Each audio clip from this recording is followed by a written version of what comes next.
So, I wanted to speak to you first. I've got water, not beer. I'm gutted. I do have a spliff though. I think my only option here is my vape. Not bad, not bad. So I wanted to start by just speaking a little bit about your fight career, if that's cool. Yeah, no worries. I suppose I started off at university doing Thai boxing for Cali Muay Thai at the time, which then became the Grip House. I really just started just to try and get fit because I was getting fat. I was being a student. I was going out drinking and smoking. And then after getting my ass kicked every week, 3 times a week for about 6 months, I was like, right, okay, I think I want to do this a bit more. So went to Thailand for a few weeks, came back and was good enough to fight. So I had my first fight, absolutely hated it. It was the worst thing I've ever experienced. Having a stranger basically smash you in the face for apparently no reason was insane. It's a total mental hurdle to overcome. And then afterwards I thought, right, I'm never going to do that again. That was horrible. Didn't enjoy that at all. And 2 or 3 days later, I was like, you know what? I actually really enjoyed that. Let's do it again. So then I fought 2 weeks later and then just kept on and on, just kept going. How much before? Because I remember the first time I saw you fight was when I fought Calder and you fought Craig Jones. What was the sort of space between those two? Oh, let's see. I first started in 2004. Went to Thailand a couple of times before then, and then 2008. Is that right? Possibly. I'm not sure myself. Mate, so long ago. It feels like a lifetime ago. That's the first time I saw you fight. I think I'm actually in 2009. Yeah, because I think I took a bit of time off because I was fighting an 8-man tournament on Power of Scotland and Craig Jones won that. And then I took a bit of time off. I was working down in Colchester in Essex. Took a bit of time off after that and then went to Thailand. And then when I came back, I was meant to be fighting Phil Pullen. He pulled out. And then a few weeks later, I was fighting Craig Jones. To be honest, I just wanted to last 5 rounds. I just wanted to prove that I could last 5 and get through it. Fortunately, I did enough to win the fight, and I was really happy with that. I'd just come back from fighting in Thailand, fought in Lumpini, fought in Channel 7, so I ticked those 2 boxes. And I think Channel 7 was probably one of the highlights of my career, fighting live on Thai TV. It was just an amazing atmosphere. And then basically fighting in 6-ounce gloves at 69 kilos. It was like smashed up little Thai gloves at 69 kilos. That was good. Came out afterwards and there was no shower, so you ended up getting hosed down behind a bus. And getting paid for it was pretty good. And then after that, just sort of kept going as much as I could.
Mistakes throughout my career, taking on fights that I shouldn't have, not training hard enough, not being in the right mindset.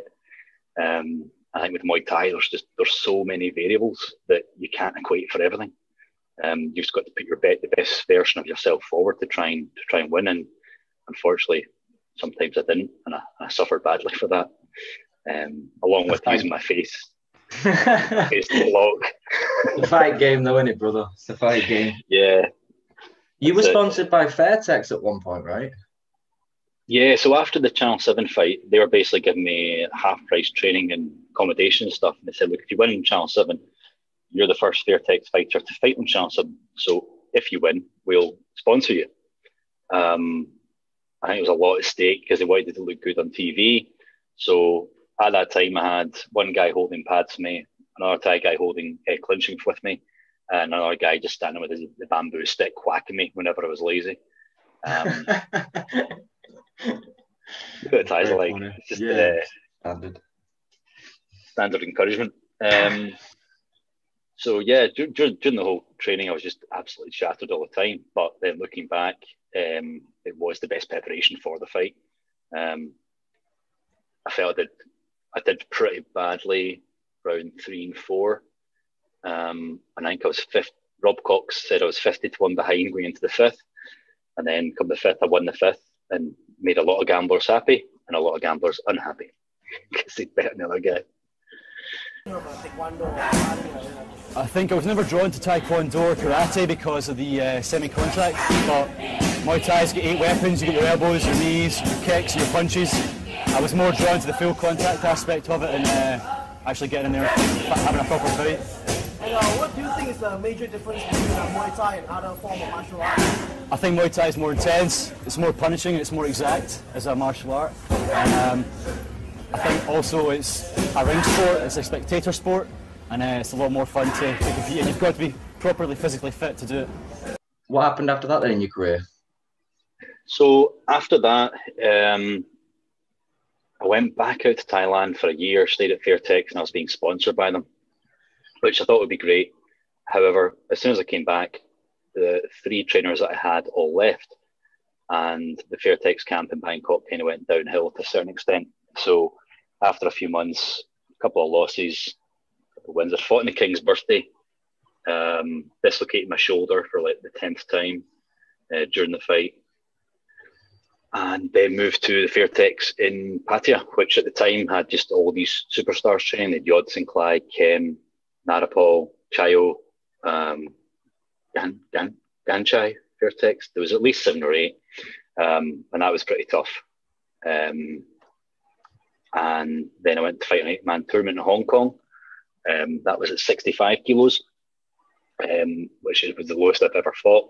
I've fought previously at 75, 74, 73, and then sort of worked my way down. Got down to 65, and it absolutely destroyed me.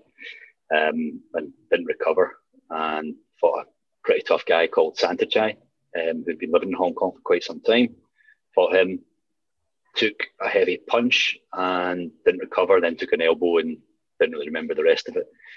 So I kind of learned my lesson not to try and cut ridiculous amounts of weight. Went back up to around 70 kilos. However, that was the end of my Fairtex sponsorship. And then I moved to Suzukorn's gym, started training with him, and kept fighting in Pattaya. But by that time, I mean, back then there wasn't sort of GoFundMe campaigns and all that sort of stuff. So I didn't really have any money. So I ended up teaching English as well, and then trying to fight at the same time, and realised that wasn't sustainable. So I came back to the UK and basically looked at a way for how to keep fighting and making money. And I think after that, I went back out 2 or 3 more times, and then went on to Australia and lived in Australia for a couple of years.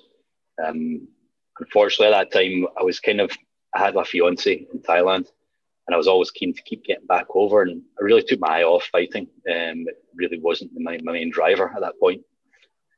So I kept going back over, and I was due to fight, and I had to pull out back because I got a job working in the mines. So worked in the mines 3 weeks on, 1 week off, and did that for about a year and a half. Took some time out of fighting, and then came back to the UK after my visa expired, and ended up moving to Aberdeen. And I was doing PTs up in Aberdeen, just basically doing that as a full-time job. During that time, I was doing my offshore certs. Managed to get a job offshore and moved out to Qatar, which then meant I was doing month on, month off. My month off, I'd fly back to Thailand, spend a month there. And didn't really fight during that time. was enjoying the money and enjoying the beer too much. Then I lost my job doing that because of the oil recession. Planned to get back into fighting, and that's when I had bronchitis before that. And I don't really know the intricacies of it. I don't think a lot of medical people do either, is ME.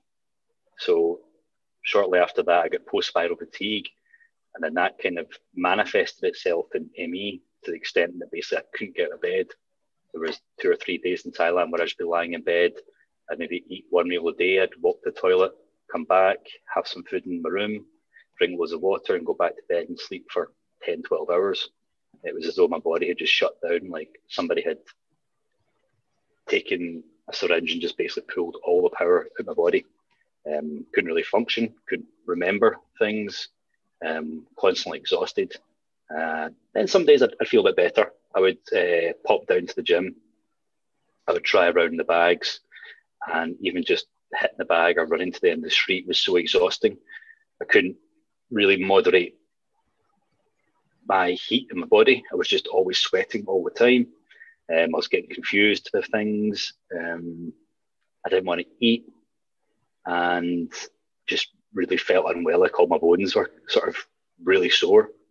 So went to multiple hospitals in Bangkok and in Chiang Mai, and basically they said, we don't know what's wrong with you. There's nothing coming up. It's like your levels are all kind of fine. There's some that are up, some that are down, but nothing that's serious. So I couldn't really continue like that. So I decided, right, I need to come back to Scotland. Came back to Scotland, did some more tests, went and saw some more specialists, and they said, look, it looks like it's ME. You're showing all the signs of ME. And there was no real treatment for that other than Prozac. So I started to take the Prozac and didn't really feel much benefit to it. But then a good friend called Stuart Graham pointed me in the direction of supplements because his mother had ME.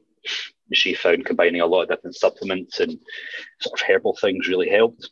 And I was a bit skeptical, but after about, I would say 4 or 5 months, I started to feel a bit better. I mean, when I first came back, I went down and trained with Chris Shaw, and even just standing up and trying to hit or punch or kick for more than 5 or 6 seconds, I would either fall down or be so exhausted I couldn't stand up anymore. It was just that my body was day in, day out shutting down. I was sleeping for 10, 12 hours again and not feeling any better at the end of it. I just wasn't getting any answers for how things were meant to get better. So really just sorted my diet out and taking the Prozac and taking lots of different supplements, working out the best mixture of it was over the course of the next, I would say 4 or 5 months, started to get myself to feel better and stronger and sort of back to normal. I would still have relapses where, say, like one evening or one morning, I'd wake up and have black circles under my eyes. I couldn't work out what to do first, what salt to put on, or should I brush my teeth, should I eat? Just everything was just a mess in my head, and my body just felt awful. I've never felt that bad. I mean, I've had dengue fever, salmonella multiple times, various different Thai flus and stuff, but I've never felt like that, and it's never been sustained for that long. So just kind of over time, things got a bit better and felt well enough to fight again. I had a fight against Raven Sterling, which was quite a controversial fight at the time. I think there's a lot of people wondering why I lost that, and myself included. Sacrificed my face for a lot of it. Got about 20 stitches, which is quite common for me. And then I fought Brad Stanton. That was a bit of a mistake. I know people throw excuses at why they lost, but I took the fight right after my daughter had been born, when I was getting very little sleep. I was still battling with the ME to a certain extent, which kept coming back up. I didn't really train as hard as I should, because a lot of other commitments at the time, and then ended up having to cut, I think it was like 12.5 kilos in 6 days. Fucking hell. That's a lot of weight. Yeah, a lot of weight. So I think I got down to, with water loading and stuff, I got down to 6 kilos the day before the weigh-in. So then I had to go to the sauna that night, lose a bit, and then go back the next day and basically in and out for about 6 hours, and finally got down to 68.5 and was just dead, absolutely dead. And I remember having a banging headache the full day of the fight. And when I got there, I was warming up and just like, I've got nothing. I've got absolutely nothing. I'm going to have to go in and just hurt him early. And unfortunately, Brad was too good of a fighter for that. I'm not sure what he's doing nowadays, but he was just too smart, and he caught me with I think it was a left or a right hook. And everything just went, my whole body just shut down, and then he came in with a nice jumping knee, and then I think an elbow on the way down. Some people say, "Oh, I shouldn't have done that. That was terrible." I was like, "Well, I'd have done the same thing." So I would have got him the same. Yeah. And then I fought Daniel Djerdjevic. That was my final fight, and really that was the fight that I knew I'm done. My drive, my desire, my passion for it was just done. I got in the ring and touched gloves and threw one kick and just felt, I just don't want to be here. And everything he threw at me hurt. I've never felt pain during a fight before. And speaking to other fighters afterwards who've retired, they've all said, I knew I was finished when I could feel all the punches and all the kicks during the fight, and just had no desire to be there, no desire to win. And I thought, right, I was going to try and make it to the end of the fight. And unfortunately, the referee called it off in round 4, which right decision. I shouldn't have been in there, shouldn't have done it. So I've had a lot of issues with my last couple of fights, and basically now just called it a day. I think it's been about 2 years now.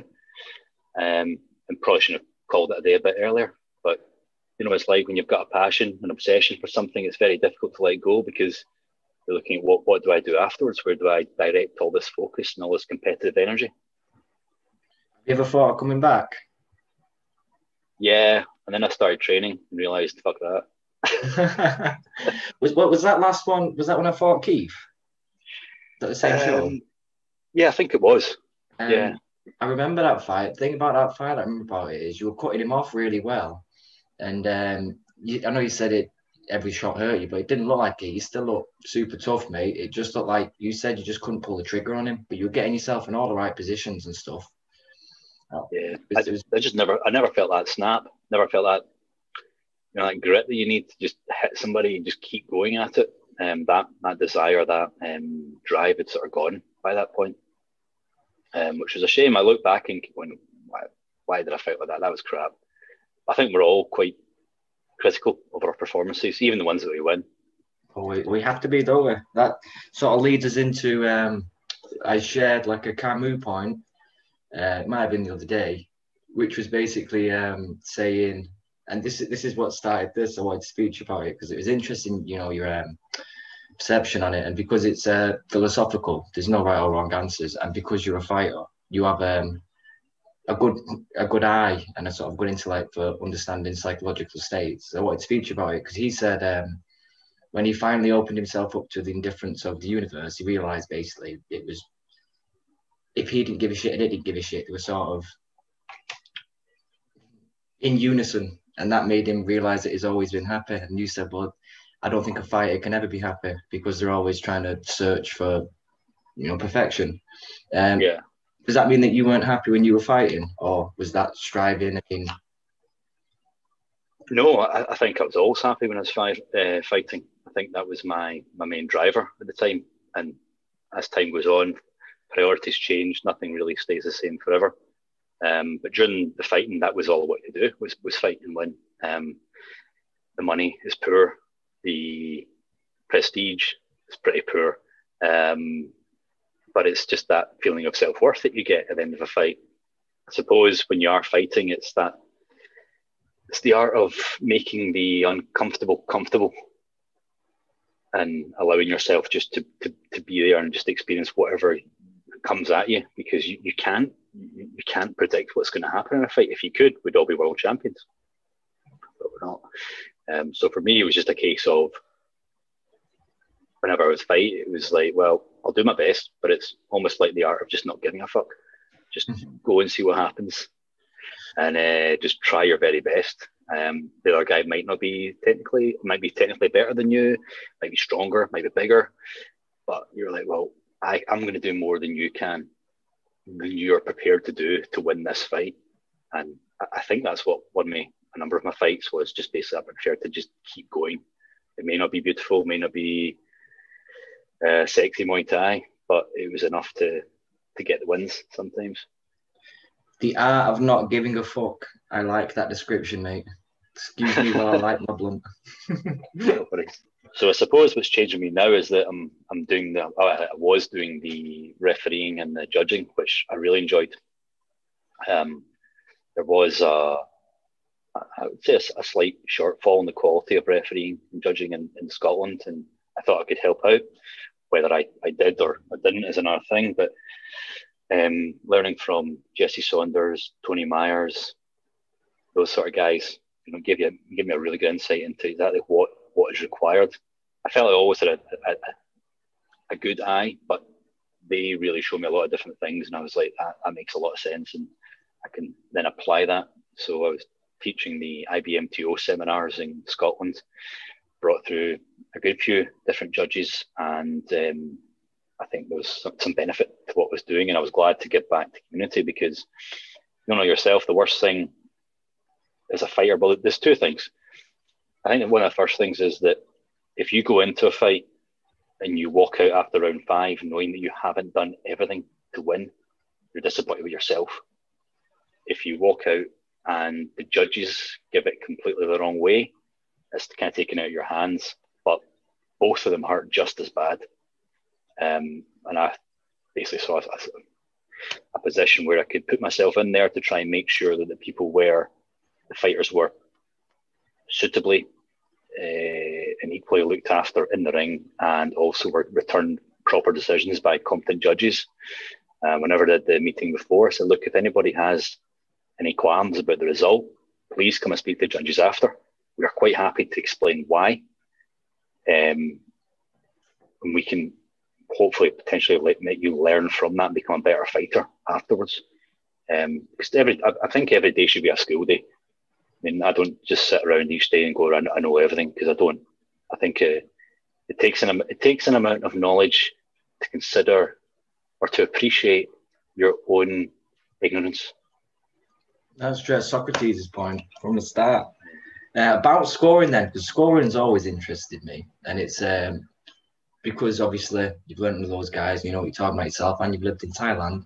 You understand the scoring is so philosophical in Muay Thai. I know we try and get it down to a science, but there is no real one sort of a girded or a coded way. So I just wanted you to speak about scoring and try and explain it to somebody who perhaps maybe he's just getting into Muay Thai, or maybe he's been into it for a little bit and still can't quite understand how certain fights go the way they go. There's certain analogies that people use.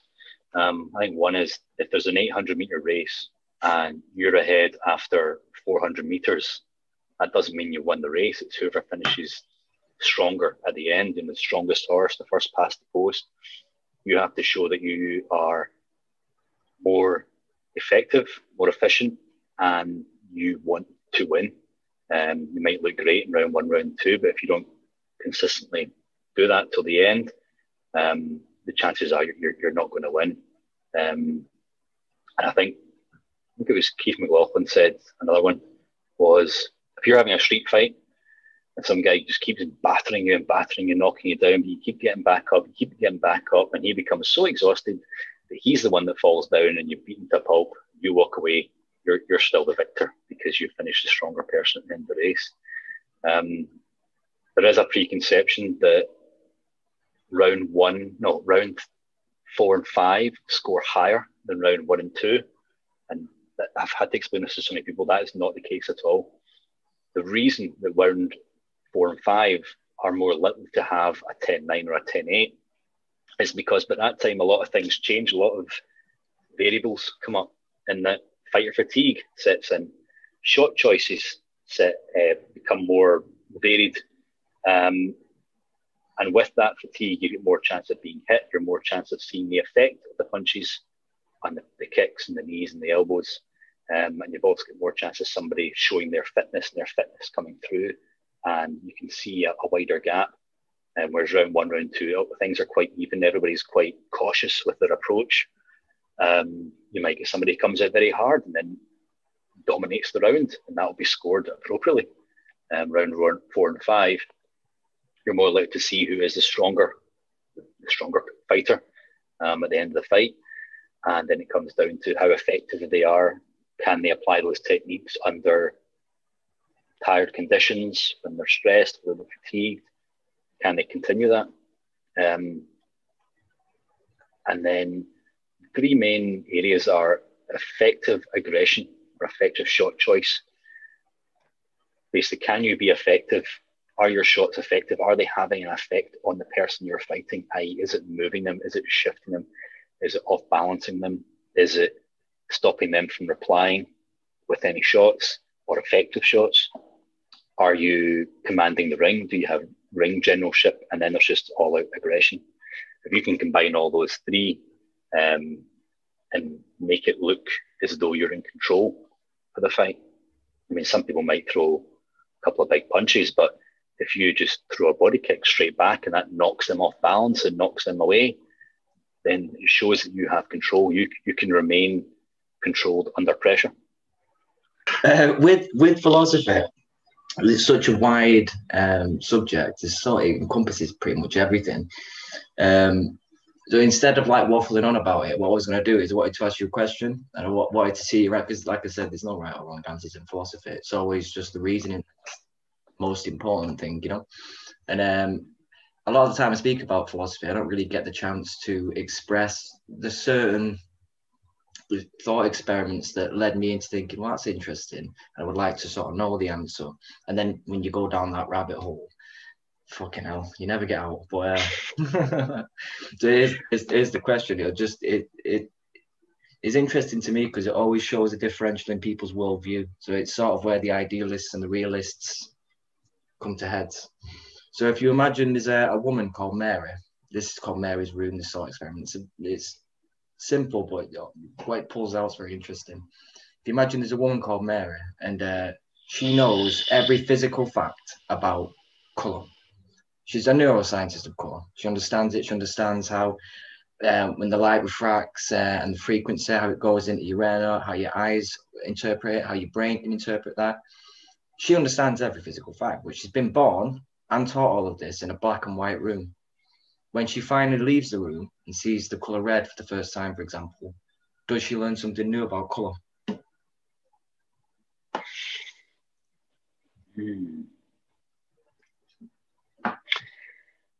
Would that not then come down to the gap that there always is between the theory and the implementation application? Mm-hmm. Because we are all different learners, whether that be visual, audio, reading and writing, or kinesthetic. I think it's kinesthetic, or is it kinetic? I think it's kinesthetic.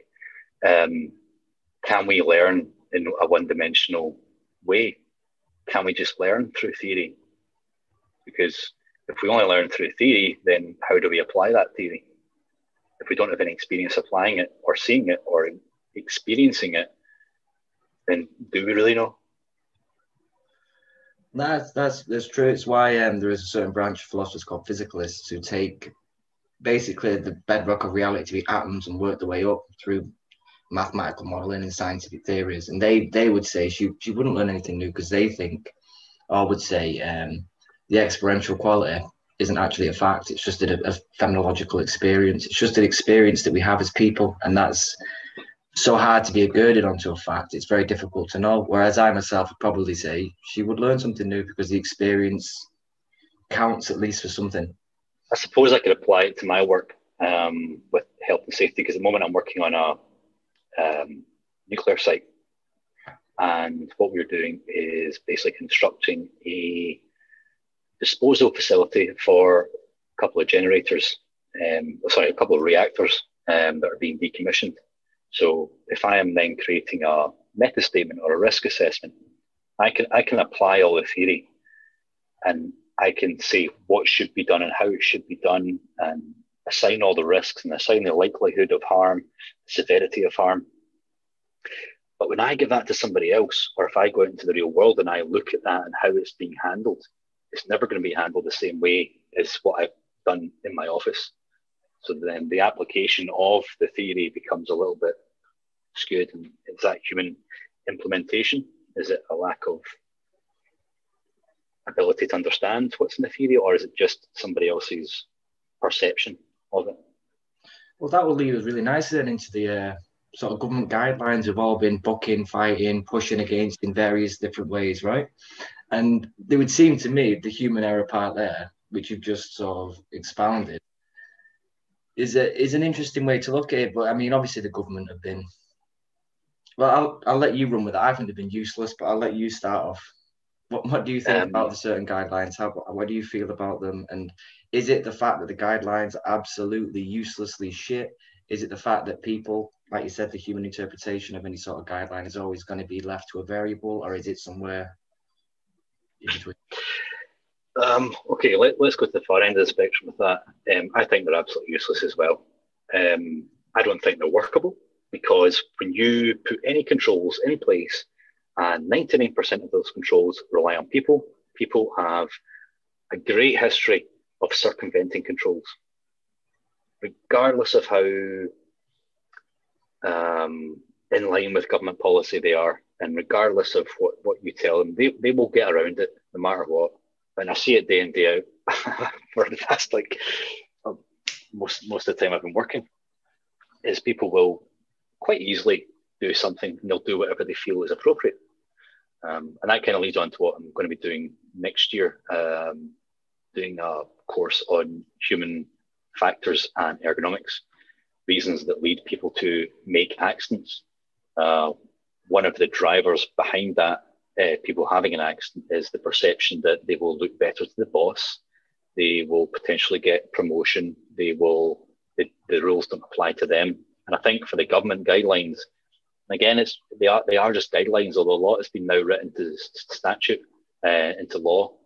And the exact terms that have been written, I'm not too sure. But I think because the government haven't applied the controls across the board a lot of the time, some people are a bit reluctant to follow them. And some, to me, are just madness. Like, I've been to the airport about five or six times over the course of the pandemic, which really, it's just now an epidemic. It's not a pandemic, is it? I don't think it still can be classed as that. I'm unsure about the distinction between both of those things. I mean, literally the scientific distinction. What would be the distinction between an epidemic and a pandemic? I believe epidemic is based on the numbers. Might be wrong. Not going to die on that hill over that. I think it is the numbers, or the fact that it can still travel at a certain rate of transmission. I'm not too sure. It could be, if it's the replication rate, it's possibly still could be classed as a pandemic. If it's classed as actual numbers, I'm not sure the numbers that would figure it into being an epidemic. I'm not sure. Yeah, I don't know. We'll have to check it out. We're going to check it out and come back to it. Yeah. Well, no, because there's other things though which you see about it, which is another one of the reasons why I wanted to get you on is I've seen like some interesting memes posted about. I don't know everyone posts memes, but one of them which I always found confusing. It was the same as when people call the people sheep. It's just something that I've never quite understood personally because of the power dichotomy it puts in place. I've seen a lot of people say like, you shouldn't be expected to wear a mask for someone who is overweight or eats junk food or smokes or etc. etc. etc. I mean, do you think that's a valid argument? Do you believe that? I don't know. I think memes have taken on a different meaning over the course of this pandemic. I think because of the lack of interaction, the lack of people's ability to be able to voice their anger, frustration, concerns. The amount of time people are spending on social media is through the roof. Hands up, sorry, I'm one of them. I spend way too much time, and it's really not good for your brain at all. And I think people just find that as a way to vent. Whether they carry that out in real life I don't know. I would say the numbers are probably quite small. I think everybody wants to get back to normal. There must be that overriding belief that we will get back to normal at some point. And on the whole, I think people are quite compliant with it. When it comes down to the exemptions for the masks, I mean, people may post stuff. I know I'm guilty of it. I'll post stuff just to wind people up. Don't really believe it sometimes, but I'll just do it just to have a discussion about something. But when it comes down to people refusing to wear masks and whatever, because of whatever reasons, if they have a health exemption, then fair enough. You know, they have that health exemption. If they just don't want to wear it, then you could argue the point is the government stepping over that line, is the state taking more control than it should. That's a very difficult balance to work out where the control is too much and where it's too little. But the emergency legislation that's brought in requires these now.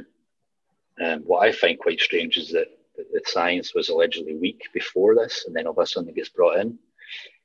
Yeah, I can see the benefit of wearing masks because it will reduce the risk, or I believe it would reduce the risk. How much? Don't think you can really quantify that. And it comes down to how much people wear it. People are saying it's the people in the West who are not complying, and because we're spoiled and privileged or whatever. But it's not the case. It's happening over here as well. And that's simply because putting a mask on somebody for 6, 7, 8 hours a day, people will try to circumvent that and move around it. Whether it's right or wrong, I don't know. That's a difficult one to try and answer.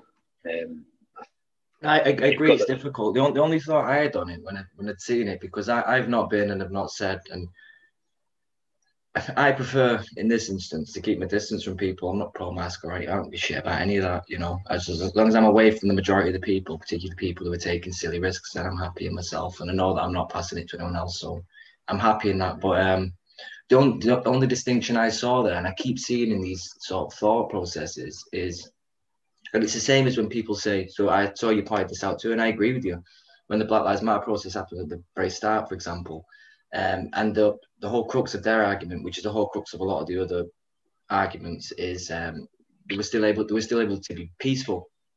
And I'm not sure anything can be considered peaceful when you are knowingly putting somebody else at risk, not yourself, you understand? So, and that was the fast food. That's what always confused me about the fast food argument. It's like, I can choose in a free place, and everybody loves to bang on about freedom, but in a free place, I can choose slowly to kill myself.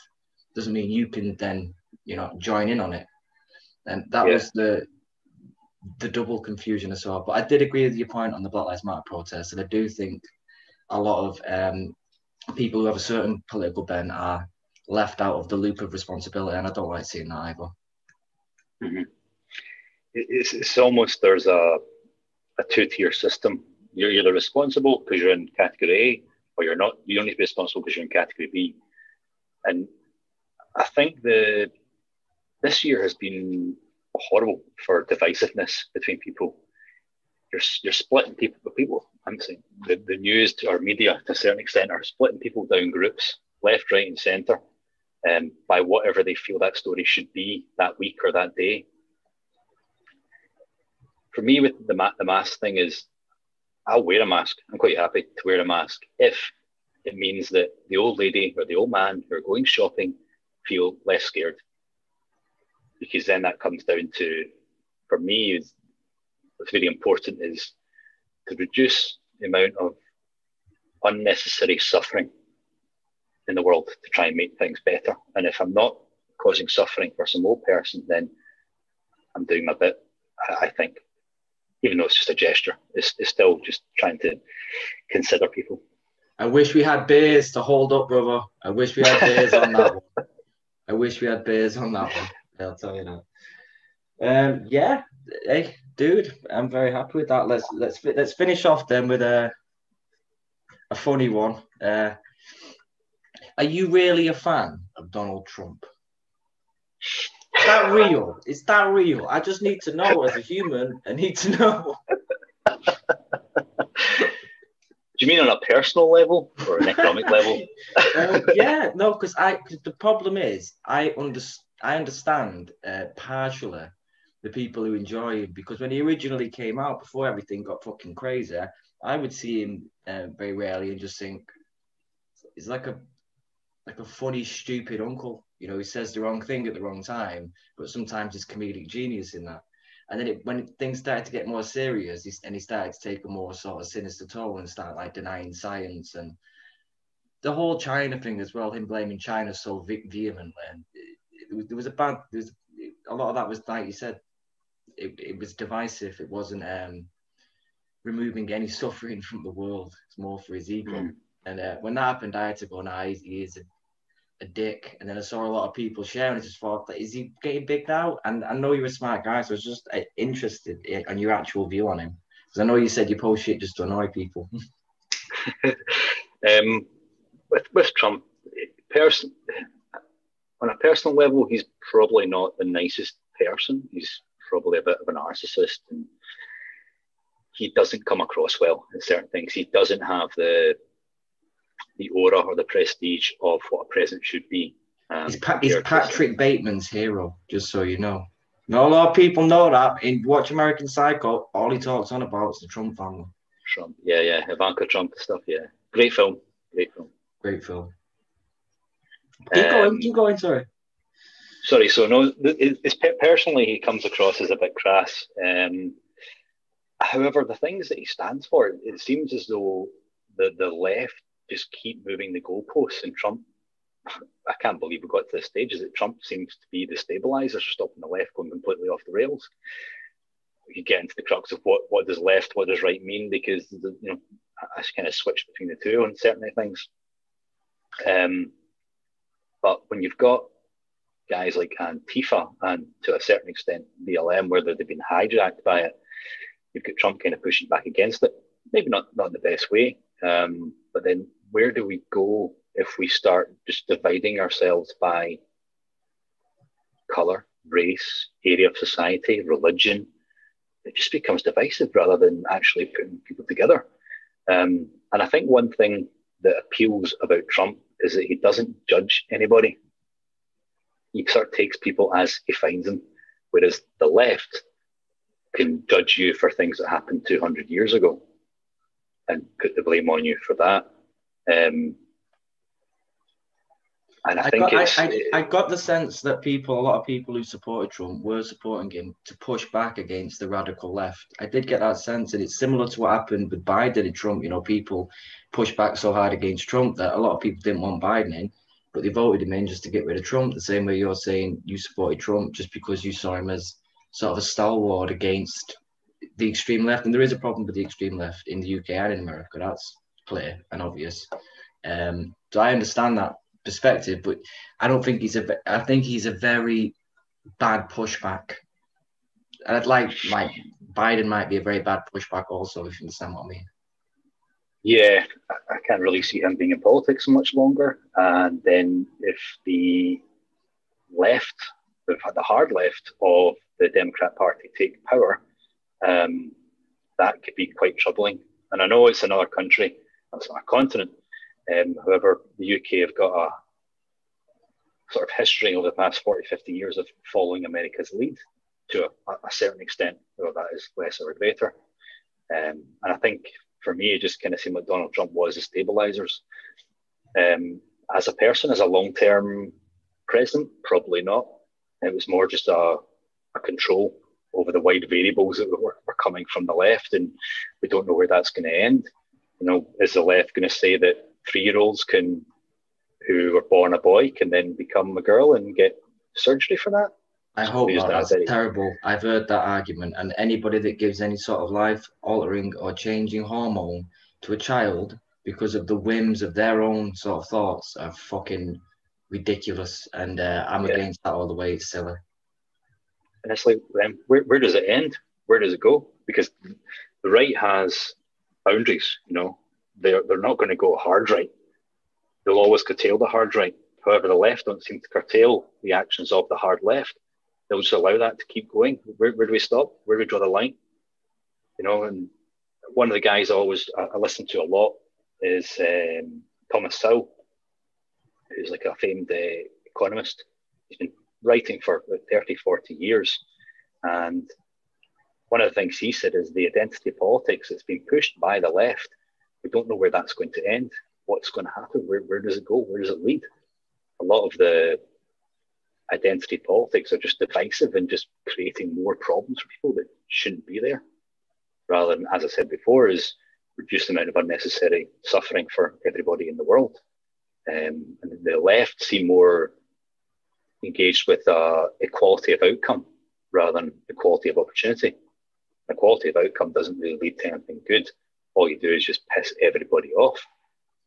You move somebody into a certain way of thinking and tell them they have to think this, they have to think that, curtailing the freedom of speech.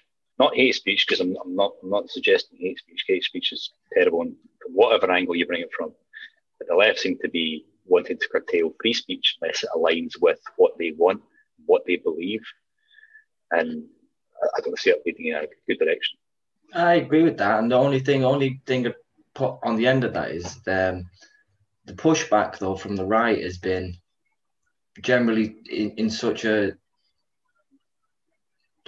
poorly executed way. The way I see it is, like you said, where does it end? But I do see the far right growing as well, particularly in America. I mean, it's always been crazy, obviously, but at the moment with things like the Proud Boys, it is pushing back at a strong. And I remember Gavin McInnes from the start, and he was just like a funny comedian, and then slowly pushed harder. Like, I used to watch Soul too and love him. Great academic.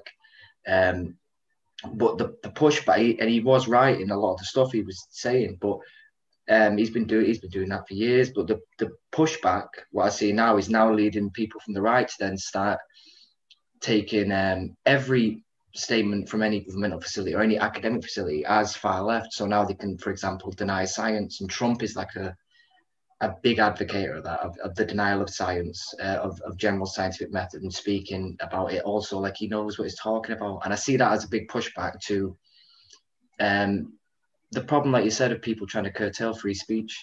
Then people think, no, I'm going to fight back, I'm going to say what I want. And when they start saying what they want, they believe they have an opinion on things that aren't opinion. But is that not just because it's fueled by emotion? When people make emotional reactions, you end up having things that aren't 100% true. And I think that's not exclusive to the right, it's exclusive to anybody. Of course. They can push both ways.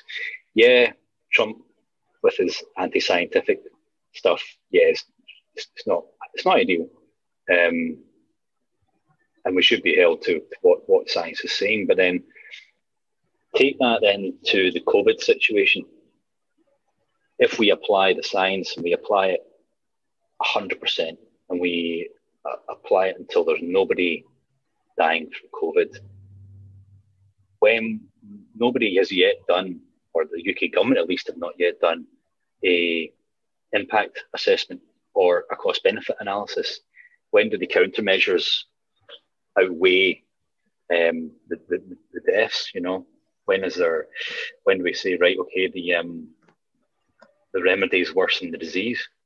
But the problem with that is it's a philosophical question, and science can't answer that. Like you said, if we followed the science from the start, we'd literally just have to lock down until we had a vaccine safe enough and strong enough, and it would be gone. And obviously, there has to be a pushback from the economists and from every part and sector of a society. There has to be. The scientists don't just get the final say, but in their field, I reckon they do. And the way we deal with that is the next question. And that's why when people deny it, people say that it's not true, it ends the question at the door, you know what I mean? Where we could, like me and you now, we're having a debate, and I'm assuming from everything you just said, you believe that COVID-19 is real.